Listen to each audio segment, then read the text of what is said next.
Selamat pagi, Ibu Bapak dan saudara-saudara sekalian yang pagi ini mengikuti doa pagi, Selasa 29 Maret 2022. Pada pagi ini kita akan membaca Yosua 5 ayat 10 sampai 12 dengan tema pengembaraan berakhir, pemeliharaan berlanjut. Kiranya Bapak Ibu sekalian, saudara-saudara, semua ada dalam sejahtera dan sukacita karena kasih Tuhan selalu baru setiap pagi. Apalagi sekarang situasi grafik pandemi corona semakin melandai. Kiranya masyarakat segera lega dalam bekerja dengan sehat. Murid-murid, mahasiswa boleh kuliah dengan lebih bebas menikmati pertemuan-pertemuan onsite. Di samping mungkin pertemuan live streaming. Harap kita selalu ada dalam kewaspadaan dengan tanggung jawab menjaga diri dan menjaga masyarakat melalui prokes, protokol kesehatan. Untuk itu mari kita menyanyi dari NKB 129 ayat 1 sampai 3. Indah, mulia, bahagia penuh.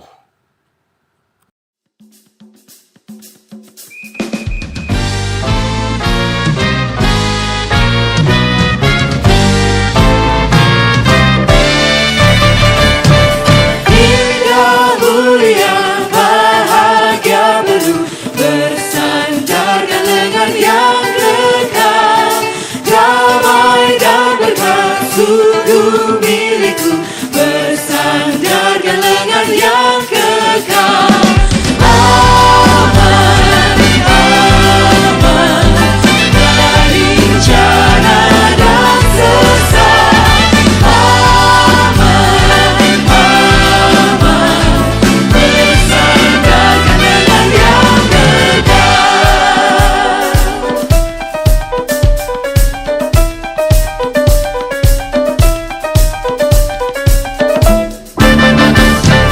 Oh, indah benar ikut jalannya, bersandarkan lengan yang kekal.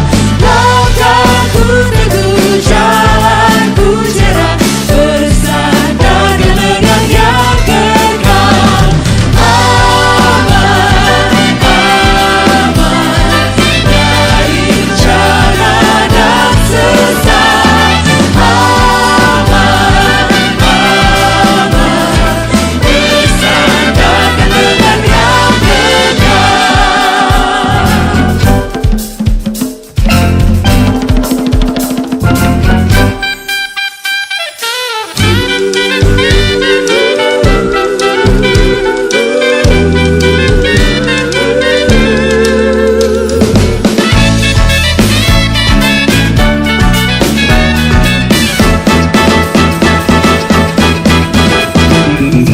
Tiada ku cemas, takut mudahnya, bersandarkan lengan yang kekal.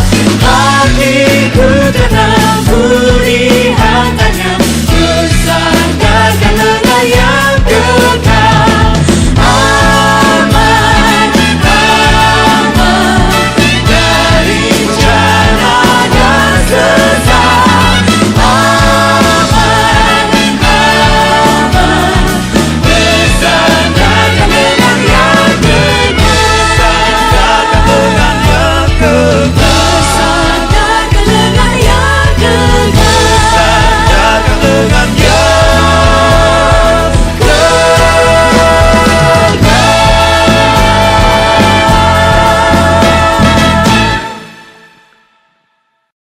Marilah kita berdoa, saudara-saudara.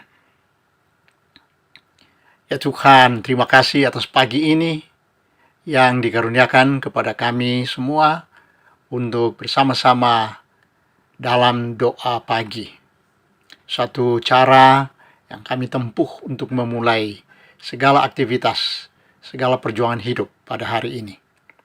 Terima kasih atas kesetiaan Tuhan memelihara kami dengan kecukupan, kelimpahan yang tiap hari kami terima untuk segala keperluan kami, baik dalam batin, pikiran, juga kebutuhan fisik dan sosial ekonomi kami. Terima kasih atas lengan yang kekal yang kami alami, sehingga kami dapat bersandar pada tangan-Mu yang kekal, memelihara kehidupan.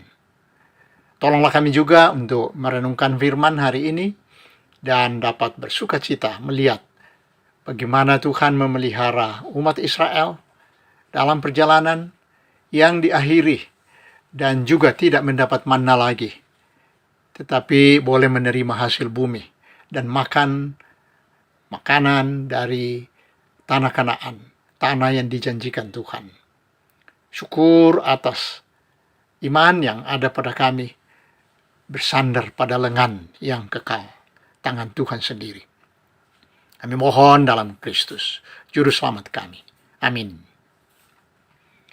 Marilah saudara-saudara kita membaca Yosua 5 ayat 10 sampai 12. Sementara berkemah di Gilgal, orang Israel itu merayakan Paskah pada hari yang ke-14 bulan itu, pada waktu petang di dataran Yerikho. Lalu pada hari sesudah Paskah mereka makan hasil negeri itu, yakni roti yang tidak beragi dan bertih gandum pada hari itu juga. Lalu berhentilah manna itu pada keesokan harinya setelah mereka makan hasil negeri itu. Jadi orang Israel tidak beroleh manna lagi, tetapi dalam tahun itu mereka makan yang dihasilkan tanah Kanaan. Saudara-saudara,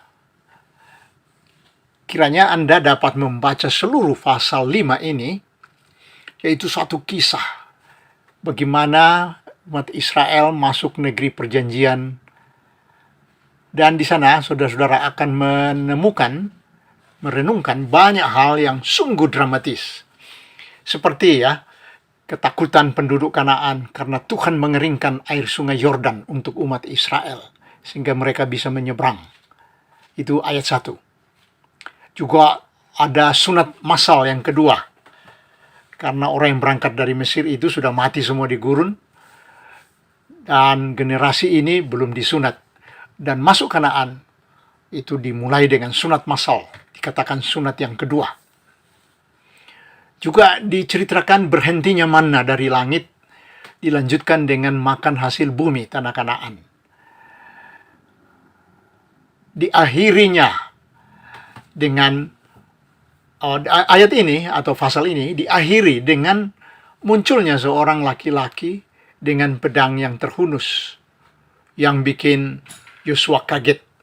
Siapa engkau? Dan ternyata dia adalah panglima bala tentara Tuhan. Itu ada di dalam ayat 13 sampai 15. Hari Minggu yang lalu kita membaca sebagian dari Yosua 5 ini sebagai bacaan pertama. Tapi pagi ini saudara-saudara kita akan merenungkan hanya ayat 10 sampai 12 saja, dengan tema pengembaraan berakhir, pemeliharaan berlanjut. Ya, kita sudah baca tadi ayat 10 sampai 12. Bagaimana roti manna berhenti, tetapi umat memakan hasil tanah Kanaan, roti dari tanah yang dimasuki. Makanya kita mengambil tema pengembaraan berakhir, pemeliharaan berlanjut. Saudara-saudara, ini sungguh menarik. Ya, sudah dikatakan dalam Keluaran 16 ayat 35, orang Israel makan manna 40 tahun lamanya, sampai mereka tiba di tanah yang didiami orang. Mereka makan manna sampai tiba di perbatasan negeri Kanaan. Nah, dengan masuknya umat Tuhan ke negeri Kanaan, berarti janji Allah sudah dipenuhi.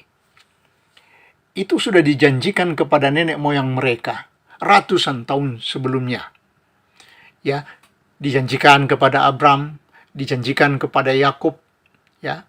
Misalnya di dalam Kejadian 15 ayat 18, Tuhan berkata kepada Abram, negeri ini dari sungai Mesir sampai sungai Efrat akan kuberikan kepadamu. Juga kepada Yakub, Kejadian pasal 28 ayat 13. Tempat di mana engkau berdiri ini akan kuberikan kepadamu dan kepada keturunanmu. Ya, jadi ratusan tahun sebelumnya sudah dijanjikan. Dan juga secara langsung kepada umat dijanjikan puluhan tahun sebelumnya. Ya, paling tidak 40 tahun sebelumnya. Waktu mereka masih di Mesir. Dalam Keluaran 3 ayat 8 dikatakan, Tuhan turun dari sorga ke Mesir untuk membawa mereka keluar dari tanah Mesir ke suatu negeri yang penuh susu dan madu. Nah, itu maksudnya Kanaan. Nah, sekarang mereka sudah masuk ke tanah itu sekarang. Janji Tuhan sudah dipenuhi. Mereka sekarang kembali ke dasar perjanjian bahwa inilah tanah kita yang dikaruniakan Tuhan. Juga dengan masuknya mereka ke tanah terjanji itu, pengembaraan di gurun selama 40 tahun diakhiri. Diakhiri pula pemeliharaan melalui manna, roti yang diturunkan Tuhan bersama dengan embun pagi. Dikatakan di dalam Keluaran 16 ayat 13-14, tiap pagi embun turun, dan kalau sudah menguap, tampaklah manna putih memenuhi daerah perkemahan. Jadi kita melihat di sini, saudara-saudara, manna sudah di stop dan diganti dengan roti yang digali dari bumi atau dihasilkan bumi.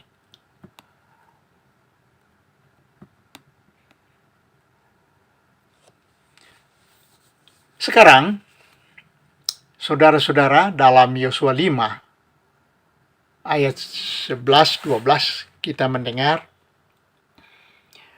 lalu pada hari sesudah Paskah mereka makan hasil negeri itu, yakni roti yang tidak beragi dan bertih gandum pada hari itu juga.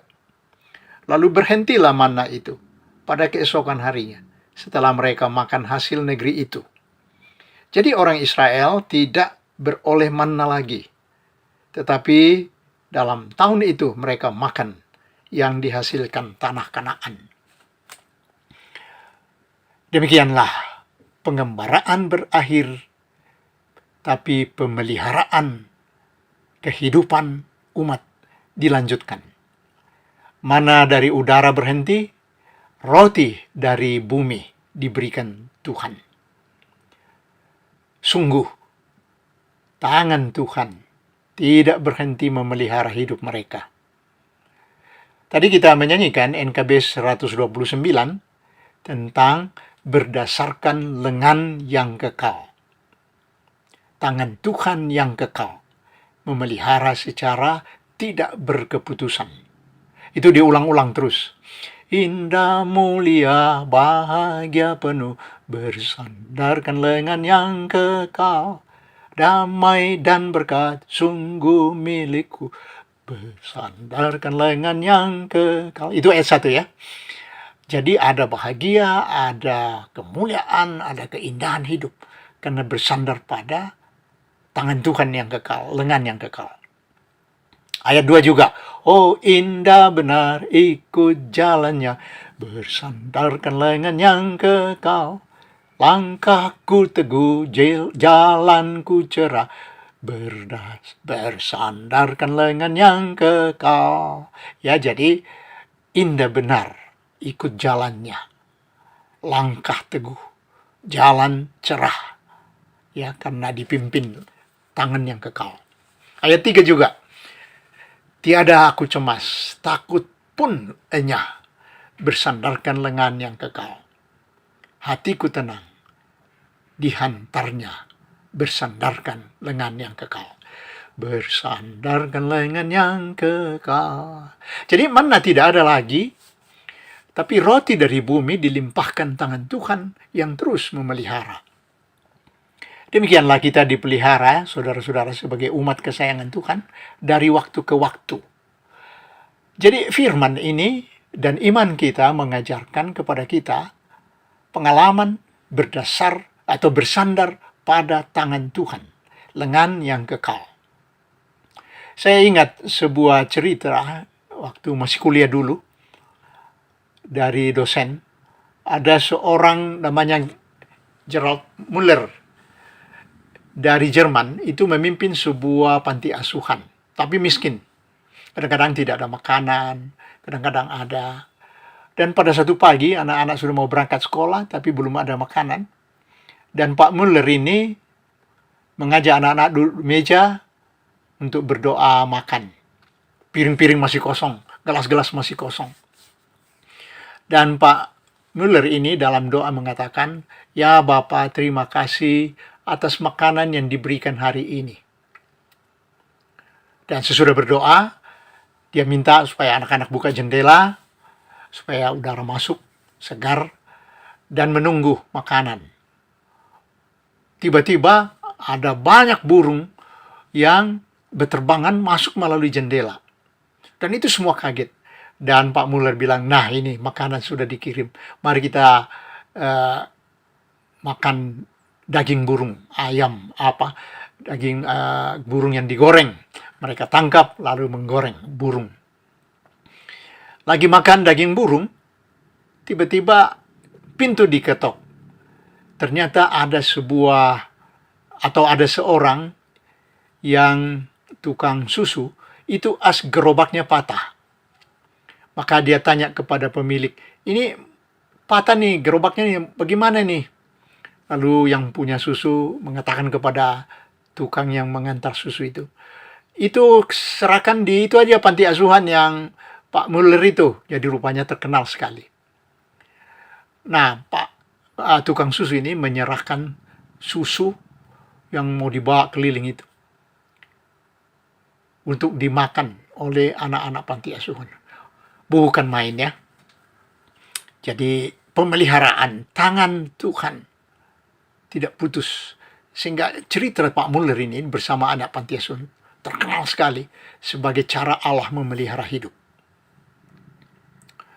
Saya teringat Tante Lian, almarhum, yang dulu di Jalan Salendro, itu hidupnya sendirian, berat sekali, dan dalam perjamuan kudus di rumah, ia bersaksi, "Saya ini anak Tuhan, tidak mungkin saya dibiarkan untuk tidak makan. Saya hanya percaya Tuhan memelihara saya." Bukan main. Ya, kiranya kita selalu juga berpegang pada tangan Tuhan yang memelihara. Sampai kita semua tiba di Kanaan yang baru. Tiba di rumah Bapa yang kekal. Pengembaraan berakhir, pemeliharaan berlanjut. Syukur kepada Allah. Amin. Marilah saudara-saudara kita berdoa kepada Tuhan. Ya Tuhan, terima kasih atas pemeliharaan-Mu dalam segala situasi yang kami alami. Kiranya ini menambah-nambah semangat beriman kami, bahwa tangan-Mu tidak pernah putus-putusnya memelihara kami, baik dalam kesehatan maupun dalam kecukupan makan minum. Tuhan memelihara kami. Kami berdoa terus supaya jemaat Cibunut di dalam situasi sekarang terus dituntun Tuhan, khususnya melalui majelis jemaat yang memimpin jemaat ini untuk berprogram dalam ibadah, dalam penggembalaan, dalam pembinaan, dan dalam segala aktivitas dengan bantuan teknologi mutakhir. Tolonglah supaya majelis diberi kemampuan untuk melihat segala hal yang diperlukan jemaat, baik dalam bersidang maupun dalam aktivitas. Kiranya para penatua, para pendeta dilengkapi dengan hikmat dan kuasa roh Tuhan, sehingga jemaat dipimpin ke kelimpahan-kelimpahan Tuhan, ke air yang tenang, ke rumput yang hijau. sehingga terpelihara dalam kemurahan Tuhan. Juga saudara Grace ada di tengah jemaat sekarang untuk berlatih menjadi pendeta. Kiranya hikmat-Mu dipenuhkan padanya, dicurahkan, sehingga dia dapat bersama-sama jemaat ada di dalam pengalaman, bertumbuh sesuai dengan firman, dan menyiapkan diri untuk menjadi pelayan Tuhan, pelayan firman pada waktunya. Biarlah di sini dia menjadi berkat dan mendapat berkat Tuhan melalui aktivitas dan hidup bersama jemaat. Kami juga berdoa untuk saudara-saudara yang berulang tahun, untuk saudara-saudara yang mempersiapkan diri menikah, saudara-saudara yang sedang katekisasi.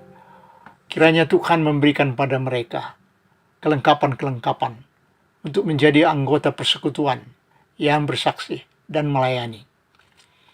Sukacita dari Tuhan biarlah memenuhi saudara-saudara kami. Kami juga berdoa untuk anak-anak-Mu yang berduka cita, anak-anak-Mu yang sakit, atau yang sudah dalam pemulihan. Kiranya hari-hari ini kehadiran-Mu di tengah keluarga boleh dinikmati sebagai sumber penghiburan, sumber segala yang baik.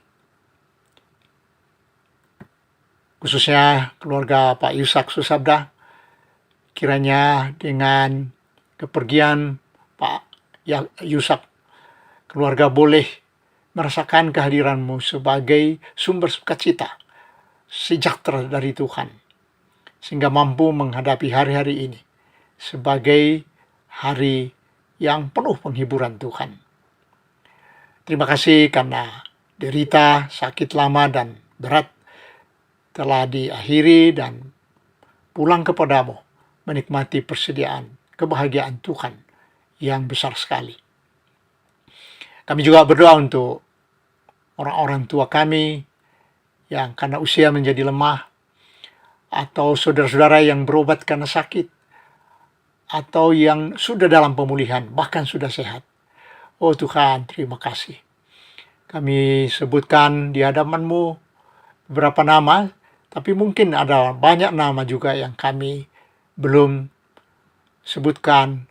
Oh Tuhan, rahmat-Mu kami mohon bagi mereka. Kami bawa kepadamu Bapak Yoket Tong, Bapak Julius Hadiwijaya,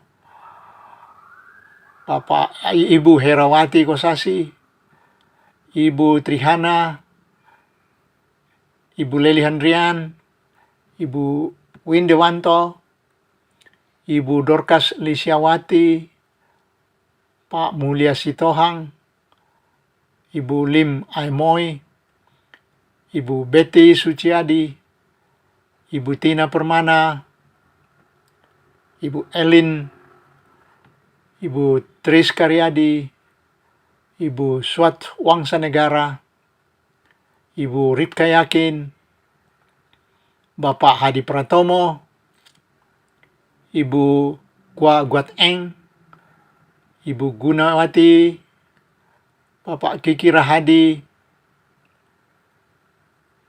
Ibu Herlina Suhanto,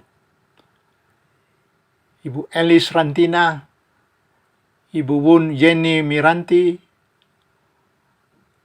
Bapak Aditya Andreas, Pak Mulyana Wijaya, Bapak dan Ibu Sulendro,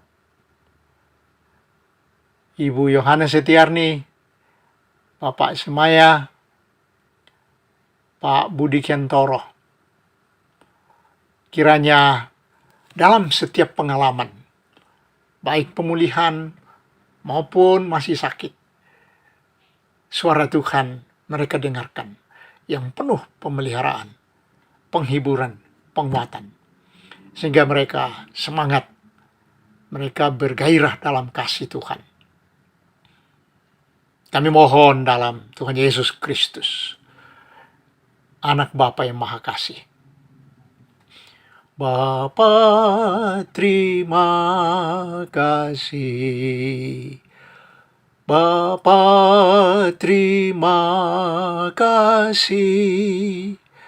Bapa di dalam sorga, puji terima kasih. Amin.